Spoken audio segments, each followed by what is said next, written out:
नमस्कार दोस्तों, मैं डॉक्टर यश भदौरिया। हमारे YouTube चैनल भदौरिया एजुकेशन पर आप सभी का स्वागत है। दोस्तों, उत्तर प्रदेश उच्चतर शिक्षा सेवा आयोग की होने वाली असिस्टेंट प्रोफेसर परीक्षा की डेट आ गई है। 30 अक्टूबर बीएड विषय का एवं 28 नवंबर शिक्षा शास्त्र विषय का एग्ज़ाम होना निश्चित हुआ है। दोस्तों, अब समय बहुत कम है। आपके सहयोग के लिए हम प्रतिदिन एक वीडियो अपलोड कर रहे हैं। कल हम कतिपय कारणों से अपलोड नहीं कर पाए थे, उसके लिए वेरी सॉरी। दोस्तों, 30 अक्टूबर तक निश्चित है कि हमारे UPHESC की असिस्टेंट प्रोफेसर परीक्षा से रिलेटेड मोर देन 80 वीडियोज़ हो जाएंगे। आज हम 65वां वीडियो अपलोड करने जा रहे हैं। इसमें कुल 21 प्रश्न हैं। ये सभी प्रश्न प्रीवियस ईयर्स के एग्ज़ाम्स में पूछे गए हैं या कि उन्हीं प्रश्नों के आसपास के इम्पॉर्टेंट प्रश्न हैं। आप हमारे चैनल से जुड़े रहें। हमारे चैनल को अगर अभी तक सब्सक्राइब नहीं किए हैं तो सब्सक्राइब कर लें, जिससे जैसे ही हम वीडियो को अपलोड करें वैसे ही नोटिफिकेशन के माध्यम से आपको मिल जाए। तो दोस्तों, हमारे जितने वीडियोज़ हैं UPHESC से रिलेटेड सभी हमारे प्लेलिस्ट में हैं। Important question for assistant professor की एक प्लेलिस्ट है, उसमें जाकर सारे वीडियोज आप देख लेंगे। अगर आपने सारे वीडियोज देख लिया है तो निश्चित है कि आपके पास बहुत बड़ा कॉन्फिडेंस होगा। तो दोस्तों, आज का वीडियो हम चले शुरू करते हैं। तो आज का हमारा पहला प्रश्न ये रहा।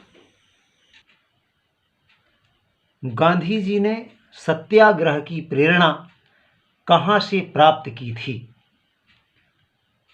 तो गांधी जी ने सत्याग्रह की प्रेरणा डेविड थोरो के निबंध सिविल डिसओबीडियंस से प्राप्त की थी। प्रश्न नंबर 2 है, प्रवासी भारतीय दिवस कब मनाया जाता है? इसका उत्तर है 9 जनवरी। देखिए, गांधी जी भारत वापस जब लौटे थे दक्षिण अफ्रीका से 9 जनवरी को लौटे थे और उसी के उपलक्ष्य में प्रवासी भारतीय दिवस मनाया जाता है।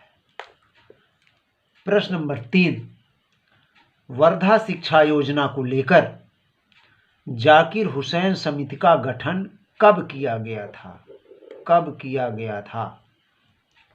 डॉक्टर जाकिर हुसैन समिति 1937 में। प्रश्न नंबर 4 है, 23 अक्टूबर 1937 में वर्धा में मारवाड़ी राष्ट्रीय हाई स्कूल में वर्धा शिक्षा सम्मेलन का आयोजन किया गया था। इस सम्मेलन में सभा के अध्यक्ष थे, कौन थे? तो इसका उत्तर होगा गांधी जी।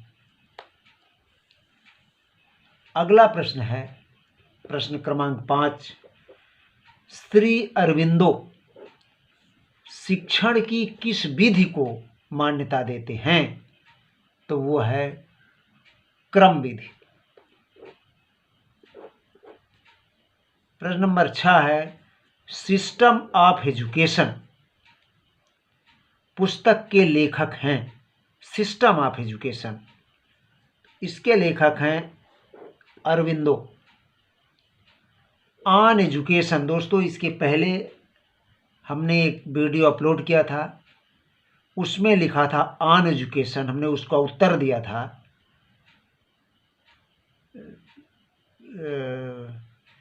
उसका उत्तर था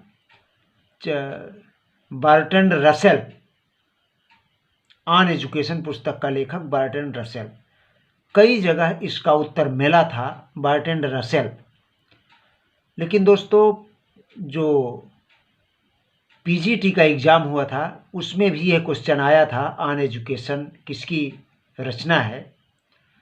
तो उसमें जो आयोग ने मान्य किया है तो वो है अरविंदो। आयोग द्वारा जो आंसर की आई थी उसमें अरविंदो लिखा हुआ है। अगर यह प्रश्न आता है अरविंदो लिखा है तो आप अरविंदो में ही टिक करेंगे।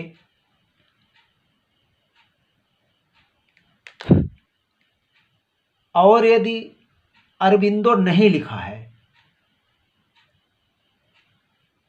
बर्टन रसेल लिखा है, तो बर्टन रसेल करेंगे। अगर दोनों लिखा है, ऐसी स्थिति में अरबिंदो ही लिखेंगे, क्योंकि एक बार यह उत्तर मान्य किया जा चुका है कमीशन द्वारा।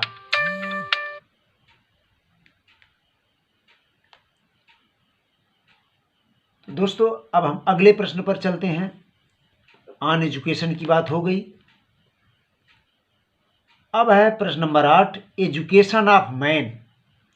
एजुकेशन ऑफ मैन किसकी रचना है? ये पुस्तक है, तो ये है फ्रावेल की रचना। प्रश्न नंबर 9 है ट्रू एजुकेशन।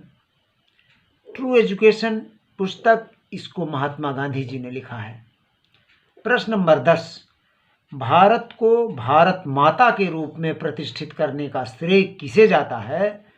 तो ये है अरविंद घोष को। देखिए दोस्तों, इसको आप देख नहीं पाए हैं।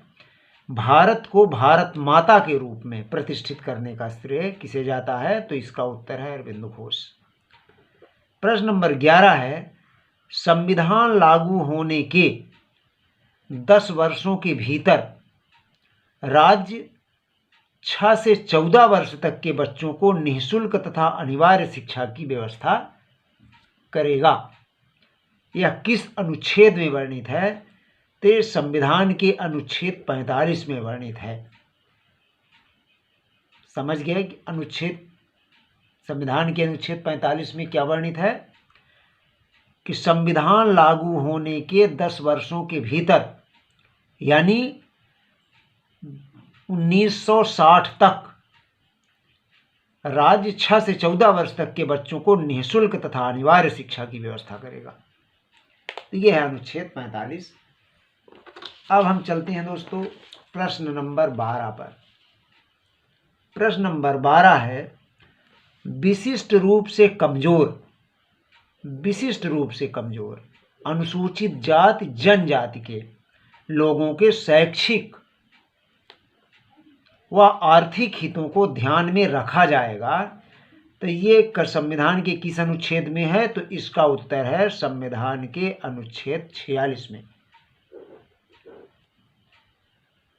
अब है बाल मजदूरी की समाप्ति, चाइल्ड लेबर की समाप्ति संविधान के किस अनुच्छेद में वर्णित है? तो वो है अनुच्छेद 23। 14 है अवसरों की समानता।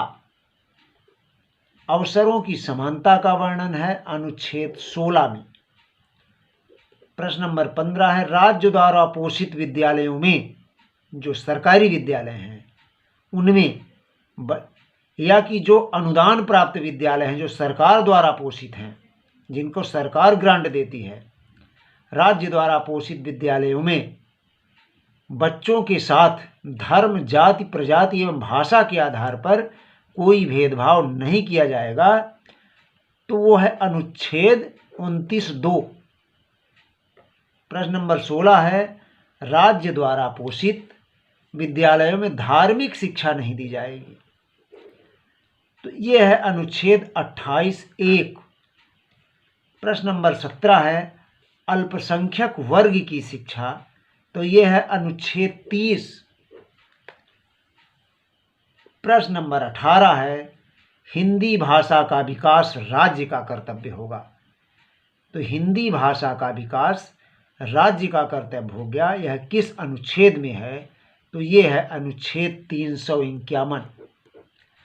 और संघ की राजभाषा हिंदी और लिपि देवनागरी होगी। प्रश्न नंबर 19 है संघ की राजभाषा हिंदी और लिपि देवनागरी होगी। यह किस अनुच्छेद में वर्णित है संविधान के? तो यह है 343(1) में वर्णित है। प्रश्न नंबर 20 है principle of mathematics. Principle of mathematics यह किसकी रचना है? तो यह बर्ट्रैंड रसेल की रचना है। ये बर्ट्रैंड रसेल कहाँ के हैं? अगर प्रश्न आता है तो बर्ट्रैंड रसेल इंग्लैंड के हैं, ब्रिटेन के।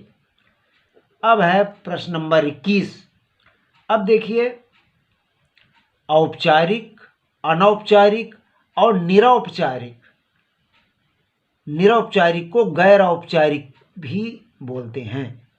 इसमें अब हम थोड़ा सा इसको पहचानेंगे। अगर पहचाने रहेंगे तो इस पर अगर कोई प्रश्न आएगा तो बन जाएगा। इसको अच्छे से देखिए।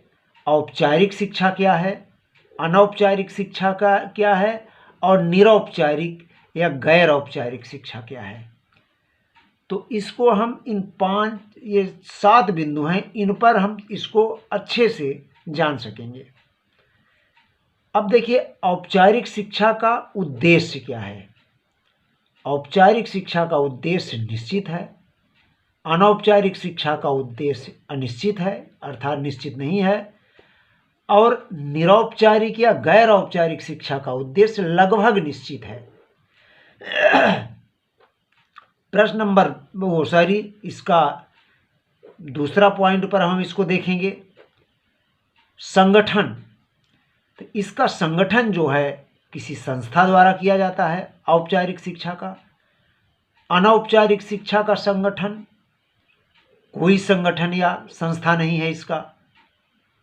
ये घर में जो शिक्षा दी जाने वाली शिक्षा है, खेल के मैदान में जो शिक्षा मिल जाती है, मित्रों से जो शिक्षा मिल जाती है, अर्थात इसका कोई संगठन या संस्था नहीं है। प्रायः और निरौपचारिक शिक्षा प्रायः किसी संगठन द्वारा दी जाती है, प्रायः किसी संगठन द्वारा ही दी जाती है। अब तीसरा बिंदु है शिक्षण विधि। तो इसकी शिक्षण विधि, औपचारिक शिक्षा की शिक्षण विधि निश्चित है, अनौपचारिक शिक्षा अनुभव और अंतर्क्रिया पर आधारित है, और निरौपचारिक या गैर औपचारिक या पत्राचार द्वारा जो करस्पॉन्डेंस कोर्स होते हैं वो। चौथा बिंदु है अध्यापक। औपचारिक शिक्षा का अध्यापक प्रशिक्षित होता है, अनौपचारिक शिक्षा का कोई अध्यापक नहीं होता, और कोई प्रशिक्षित अध्यापक नहीं होता। कोई भी व्यक्ति दे सकता है ये शिक्षा, कोई भी व्यक्ति समाज का दे सकता है तो, और किसी भी जगह पर दे सकता है। अंशकालिक, ये निरौपचारिक या गैर औपचारिक, अंशकालिक या पत्राचार ये अध्यापक होता है इसमें। पांचवा है पाठ्यक्रम इसका। तो इसका पाठ्यक्रम निर्धारित है, अनौपचारिक कोई निश्चित नहीं है, निश्चित तथा परिवर्तनशील है। निरौपचारिक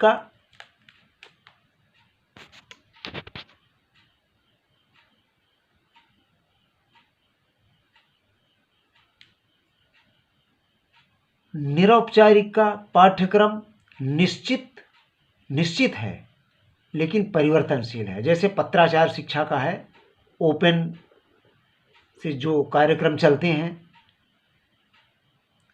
उस तरह के। मूल्यांकन परीक्षा द्वारा किया जाता है औपचारिक शिक्षा में, अनौपचारिक शिक्षा की कोई परीक्षा नहीं होती, और निरौपचारिक शिक्षा या गैर औपचारिक शिक्षा परीक्षा होती है और परीक्षा रहित भी कभी कभी होता है। ये दोनों तरह की होती है, लेकिन प्रायः परीक्षाएं होती हैं इसमें। अब 7वां बिंदु पर इसको हम देखेंगे उपाधि। तो इसकी उपाधि मिलती है अर्थात प्रमाण पत्र इसमें मिलता है औपचारिक शिक्षा में। अनौपचारिक शिक्षा का कोई प्रमाण पत्र नहीं मिलता, और निरौपचारिक या गैर औपचारिक शिक्षा में प्रमाण पत्र मिलता है तथा बिना प्रमाण पत्र भी कभी कभी होता है। अब आप समझ गए होंगे कि औपचारिक शिक्षा। अब औपचारिक शिक्षा देखिए स्कूल में होती है, किसी संस्था में होती है। औपचारिक शिक्षा और अनौपचारिक शिक्षा कहीं भी हो सकती है, और निरौपचारिक शिक्षा कोई पत्राचार पाठ्यक्रम जैसा कोई संगठन होता है। तो अब दोस्तों आज का हमारा वीडियो यहीं पर समाप्त होता है। 21 प्रश्नों की श्रृंखला हमारी। तो आपसे पुनः रिक्वेस्ट है कि अगर आप हमारे चैनल को सब्सक्राइब नहीं किए हैं तो सब्सक्राइब कर लें, जिससे जैसे ही हम वीडियो को अपने अपलोड करें वैसे ही आप नोटिफिकेशन के माध्यम से प्राप्त कर उसे देख सकें। तो दोस्तों, आज